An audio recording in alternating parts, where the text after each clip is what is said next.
self que vous dénoncez, c'est aussi un néologisme que vous employez, que vous définissez de façon très simple, parce qu'il y a le true self en matière de psychologie, le false self. Le fake self, c'est quoi du coup? C'est une personnalité à part entière, et puis on va revenir sur ces notions justement. Alors, c'est très simple, en fait. À l'intérieur de nous, on a un vrai self, c'est-à-dire une authenticité qui nous fait interagir avec nos proches. On peut dire qu'on est triste, heureux, on peut parler en toute authenticité avec nos parents, avec nos amis, avec voilà, nos conjoints. Donc, on a ce vrai self et on a un faux self qu'on utilise en société. Par exemple, là, nous sommes sur un plateau de télévision. Si je me suis fait quitter la veille, je ne vais pas me mettre à pleurer sur le plateau. Je vais faire semblant que tout va bien. Et donc, on a besoin de ce faux self pour interagir en société.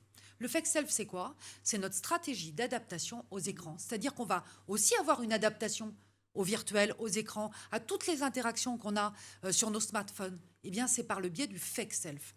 Alors, pourquoi c'est un problème? Parce que c'est ça qui est intéressant. C'est que autant vous pouvez basculer du vrai self au faux self. Voilà, si vous êtes mon amie Marjorie, bah, dans les coulisses, je vais vous dire « Ouais, ça va pas, hier, je me suis fait quitter, tout ça. » Autant sur la toile, je ne peux pas basculer du vrai self au fake self. Parce que sur la toile, il n'y a pas de place pour le vrai self. Il n'y a pas de place pour l'authenticité. En fait, nous devons tous être beaux, heureux, super. Et c'est pour ça qu'il y a des filtres. Et c'est pour ça que notre communication est éminemment positive sur les réseaux. Mais pas seulement sur les réseaux. Hein. Dans toutes les communications, tout ce qu'on peut lire, c'est il faut être positif, il faut être beau, il faut être jeune, il faut être... voilà.